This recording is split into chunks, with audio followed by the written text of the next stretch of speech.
You know, the kind of story that starts out normal, but ends with you locking every door in the house just in case. Yeah, this is one of those. It smells like gasoline, headlights slicing through the dark, and one of those choices you only make when sleep is fighting your need to pay the bills. You're about to hear the story of someone who did what thousands of drivers do every night, took one last ride, but this chimney. The hide you didn't see end at the destination. If you've ever experienced something strange while driving late at night, or even if you just get uneasy on certain empty roads, listen to this till the end. And remember, if something feels off, it might not just be exhaustion.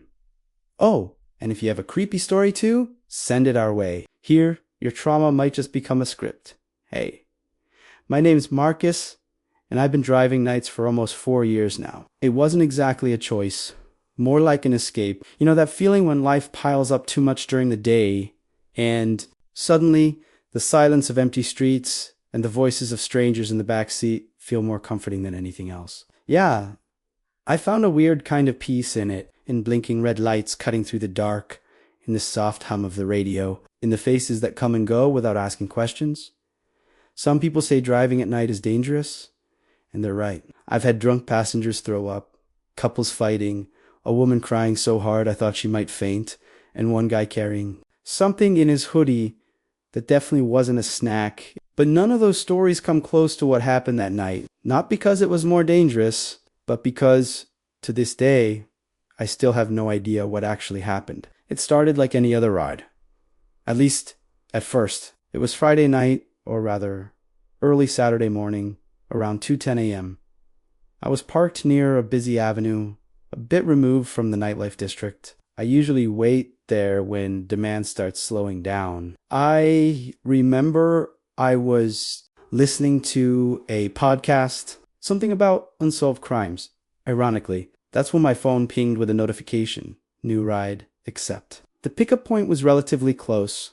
A quiet residential neighborhood. The destination, well, that's where things got strange. There wasn't a full address. Just this, 42nd Street, no number. Side entrance.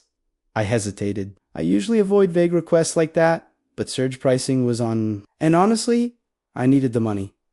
So I accepted. Got there in about 8 minutes. The street was practically deserted. Old houses with big trees, streetlights flickering with that dull orange glow, you know, the kind of street that feels stuck in a forgotten decade. On the left side, there was a house with a small iron gate and a staircase leading down, like to a basement entrance. The pin showed that the passenger was supposed to be there. Side entrance, I parked with my hazards on, looked around. Not a soul in sight. I turned on my phone's flashlight and pointed it at the stairs, trying to see something. That's when I saw the shadow move below. A man was slowly climbing the steps like he was in a hurry, but trying not to make noise at the same time. He reached the car and got in the back seat without saying a word. I said good evening. He just nodded. That's it. I opened the app to confirm the destination. And again, nothing specific, just a marked point on the map far outside the city, almost at the border of a rural zone. Is this destination correct? I asked, glancing back slightly. Yes. Just drive. I'll let you know when we get there, he said. His voice was low, almost a whisper, and there was something off. Not the tone, the words. Like he was trying to sound normal, but rehearsing each syllable. I started driving. The first few minutes were uneventful. Silence in the car, just the soft hum of the road and his breathing behind me. But when I glanced at the rearview mirror, something made my blood run cold. He was staring directly at me. Not at the window, not at the front seat, at me. And he wasn't looking away. You know that feeling when someone stares at you for too long and you pretend not to notice, but the back of your neck starts to sweat? Yeah, that.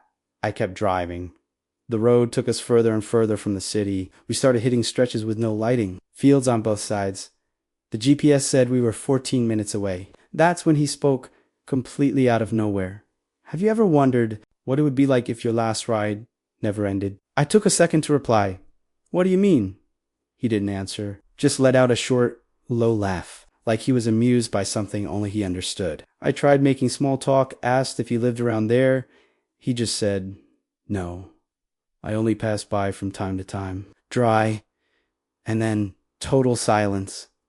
The tension kept building. My mind started racing. Was this a robbery? A prank? Something worse? I checked the rear view again, and this time he was gone. The back seat was empty. I swear on everything I saw him get in. I heard the door close. I heard his voice. I saw his eyes. But now, nothing. I pulled over hard to the side of the road, turned on the cabin light. Nothing. Absolutely nothing. The back door was still locked. Windows rolled up. I looked around. Empty road? No cars. No houses nearby. And the GPS? Still active with a destination just 3 minutes away. But the car was empty. Then my phone buzzed with a notification. Ride completed. Thank you for getting Mr. F to his destination safely. Mr. F? I hadn't even seen a name on the request. I opened the ride history, and there was nothing, no trip listed at that time, no fare, no destination. It was like I had never accepted anything at all.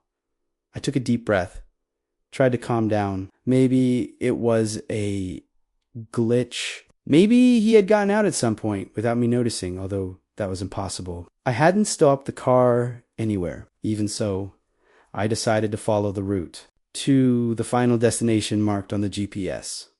Why? I don't know. Curiosity, fear, some kind of stupid impulse. It was a dirt road entrance between two broken fences. There was a fallen sign on the ground with almost faded letters. I could only read restricted property, no access. I stopped right there. Didn't have the courage to go in. But before leaving, I looked in the rearview mirror one last time, and the back seat was wet. I'm not the type to get easily impressed. Like I said before, driving at night has already put me in some truly bizarre situations, but the empty car, the wet seat, the ride that didn't exist in the app, that shook me in a way I can't explain. I stayed there for a few minutes, parked with the engine off, just listening to the crickets in the wind passing through the trees. The back seat, it was wet, for sure, but it wasn't water. It was thick and dark. I got closer with my phone to try to illuminate better stains on the fabric. I touched it with my fingertips. It was damp, cold, and it had a heavy metallic smell. I didn't want to admit it, but it looked like blood. Actually, that moment, instinct took over. I started the car and left. Without thinking, without looking back, just kept going with my heart pounding in my chest. That night, I didn't go straight home. I ended up at a 24-hour gas station. One of those with a convenience store selling bad coffee and fluorescent lights. I parked and stayed inside, sitting in the corner, drinking an energy drink I could barely swallow. I kept trying to rationalize everything. Maybe I'm just too tired. Maybe someone canceled the ride and got out of the car without me noticing. Maybe I picked up some dirt on the back seat from another passenger before. But none of that made sense. I didn't sleep that night, and I couldn't work the next day either. I kept thinking, what if I'm going crazy? Could that be some kind of hallucination? But then, on the third day, something happened that took away any doubt that it was real. The following Tuesday, I went back to work. I had even sent the car to be washed, saying someone spilled soda. It was night again when I accepted a ride from a mall to a condominium in the upscale neighborhood. The passenger was a friendly, elderly lady, the kind who starts chatting as soon as she gets in the car. Have you been driving for a long time? A few years now? Mostly at night? Brave, huh? I'd be scared. There are so many stories out there. I tried to laugh. There really are stories. I've heard it all. She looked through the rearview mirror, a bit curious. You know, there's one story that always intrigued me. Oh, really? Do you remember that case of the driver who disappeared with a passenger a few years ago? I think it was around here. My spine froze. I said nothing. They say he accepted a midnight ride to an address that didn't exist. He was never seen again. They only found his car on a dirt road, empty. Silence filled the car for a few seconds. How long ago was that? I asked in a lower voice. She thought for a moment. About 3 years, maybe 4. They never solved it. To this day, they say the app deleted the ride. It vanished from the system like magic. She gave a light laugh, but I didn't, because everything she said sounded exactly like what happened to me. That night, when I got home, I decided to search. I researched for hours, and I found it. Driver disappears after accepting midnight ride, year 2019. City, the same. Last registered location, a rural road in the same region as the ride I did. The passenger's name, according to family who tried to investigate, Juan Niu. There was only one loose letter in the app, which a relative managed to see before the system erased the data. F, Mr. F, that hit me hard. I kept reading and rereading the article, trying to understand what was going on. Could it be some kind of joke? A coincidence? A bizarre time loop? Or maybe I took the same passenger he took. That week, I fell into a hole. And I'm not talking about a pothole in the road, the kind you swerve to avoid. It was a mental hole, a vortex, an obsession. After reading that article, I couldn't shut it off anymore. I started trying to find everything I could about the 2019 case. I scoured social networks, old forums, newspaper, archive sites. I downloaded PDFs from neighborhood blogs. I even contacted a user who claimed to know the missing driver's family. What he replied gave me my first real chill. They swear he never accepted that ride. The app shows nothing, but they found his car on the same road and the back seat was wet too. I closed the laptop right away. Wet, same road. No record in the system.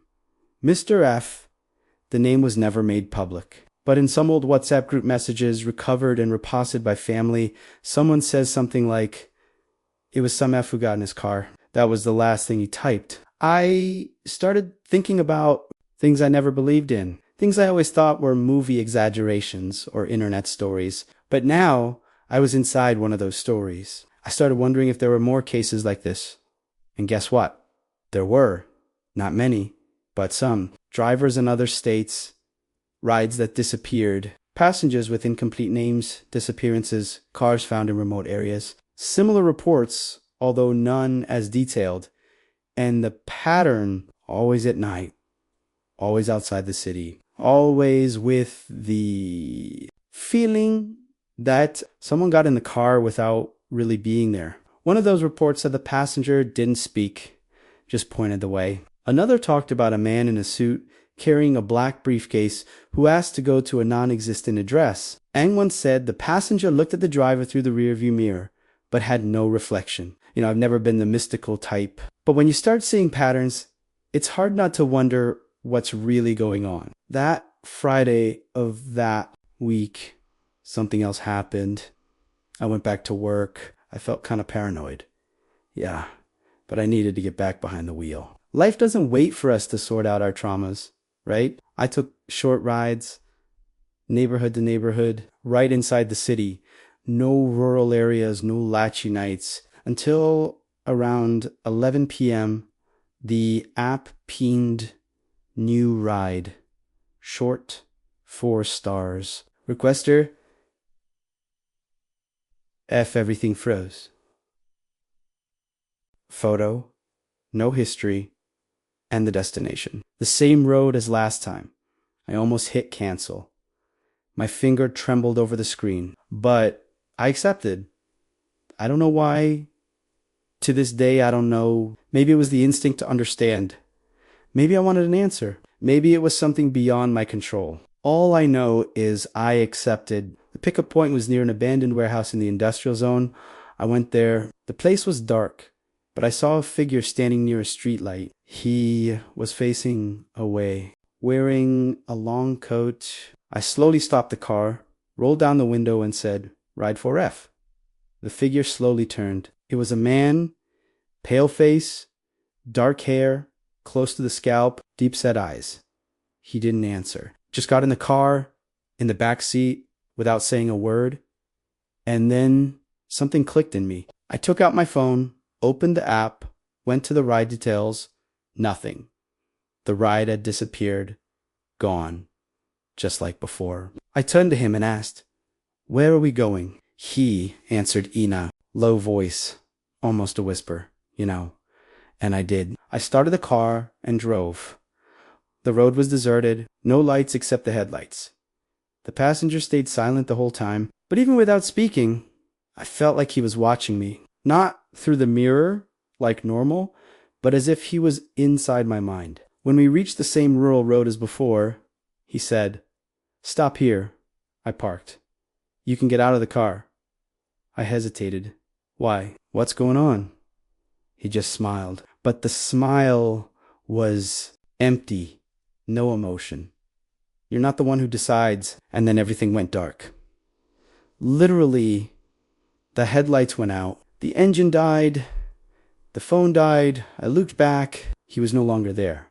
The back seat was dry. I woke up inside the car. It was morning, weak sun, cloudy sky. The car was stopped on the same stretch of road where I left, or thought I left, the passenger. But now everything seemed normal. The car battery worked, the phone turned on, the back seat was empty, dry, new sign anyone had been there. And the strangest thing, the app showed I never took that ride. Again, 0 records. No ride, no route, nothing. It was as if I had simply stopped driving for an hour and stayed there. Turned off. I checked my messages. My mom had sent a good morning. My friends were joking in the group chat. The world was going on normally, except me. When I got home, I left the car and went straight to the shower. I stayed under the water for a long time, trying to understand if I was really awake. That night, I dreamed of him. The passenger, his face still expressionless, staring at me from the back seat. And the phrase echoed, "You're not the one who decides." But in the dream, I was outside the car, and he was the one driving. In the following days, I tried to get back to my routine. I tried to forget, but the feeling was like a constant drip on my head. I started noticing small things. Sometimes I thought I saw people watching me from the sidewalk. I heard sounds from the back seat even when I was alone. The app would start showing random destinations for a few seconds, then disappear. And one night, I was filling up gas at a 24-hour station. When I went to pay, the clerk asked, "Do you still take those rides to the countryside?" "That gentleman last time forgot an umbrella in your car." I froze. "What gentleman?" "The dark-haired man. The one in the suit. He always gets in silent and leaves quiet, right? Scares people." I didn't know what to say. I just nodded, took my change, and left. Over time, I began to realize something.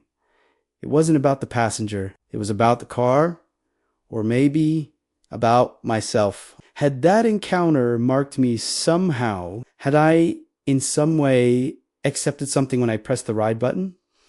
I started reading about urban legends, stories of drivers who cross paths with entities, echoes from other dimensions, old stories, but with strangely similar patterns to mine. And in some of these tales, it was said that once you pick up the passenger, you're never just a driver again. You become part of the road. One night, a notification sounded. It was a Haiji passenger name, F. But this time, the pickup address was my house.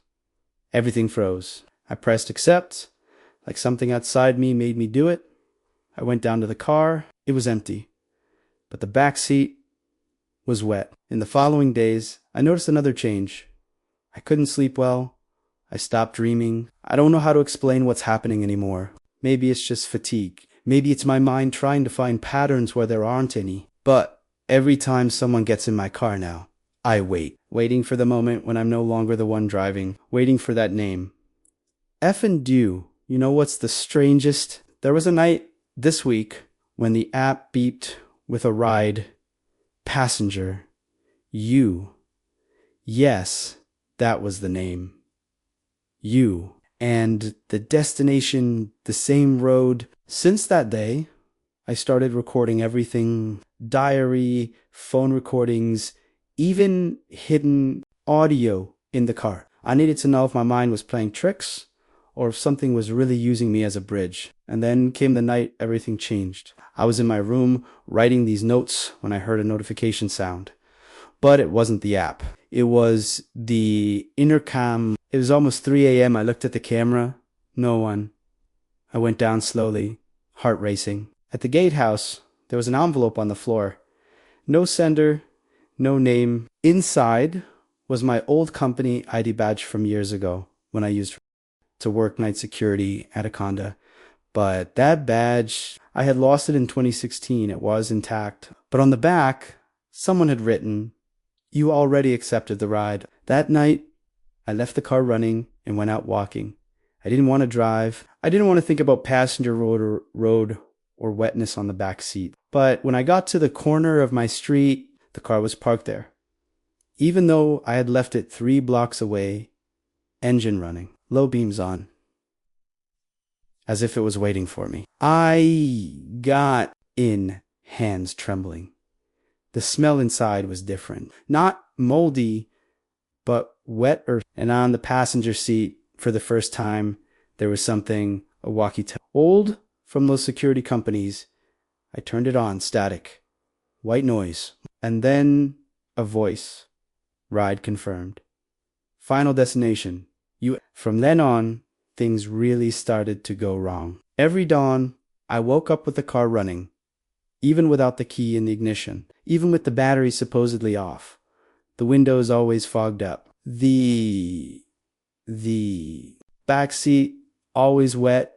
I started recording everything. I put a camera on the dashboard, pointing at the back seat, but the videos recorded at night always came out blank. Or worse, they showed the video intact, but me talking to someone invisible, answering, laughing, saying names I didn't remember, but no sound, no face.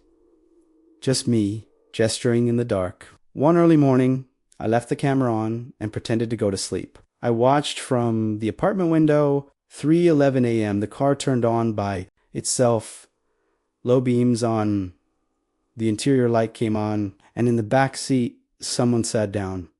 You could see the shadow, a dark silhouette with no details, like the person was made of mist, but they were there, sitting, motionless. Then they looked at me, not with their head, but their whole body slowly turning in my direction. I ran to the bathroom and locked the door. Things started leaking into the real world. My mom called me asking why I had stopped by in the middle of the night but didn't knock. She saw my car parked in front of her house at 4 a.m., but I never went there. A friend said he saw me on the road, driving slowly with the headlights off. Another said he tried to call me, but I just looked at him and smiled. I went to a folk healer out in the countryside. The woman didn't even let me in. She looked at me, made the sign of the cross, and said, "You're not alone, and you're no longer in control." My last attempt was to sell the car. I took it to the dealership and left it there. Walked away. When I got home, the car was parked in the garage. Same model, same smell, same back seat. Wet. The truth hit me. There's no way out. The ride was accepted, and the destination is always the same. Me. The car is me now. Or am I the passenger? Maybe the question is wrong. Maybe the truth is, no one drives for too long. One day, you get tired. One day, you become the passenger without even realizing it. And the scariest part, tonight, the app rang. Destination, your street. Passenger, you. Yes, you, yourself. And you know what? I'm coming. So maybe it was just a bad night. Maybe it was all in his head. Or maybe some rides were never meant to end. If you've got a story, something eerie, unexplained, or just plain bizarre, don't keep it to yourself. Drop it in the comments or send it our way. Your nightmare might be the next one we bring to life. And hey, if this story gave you chills, hit that like button, subscribe, and turn on notifications. We've got plenty more where that came from, because sometimes truth hides in the stories no one wants to believe.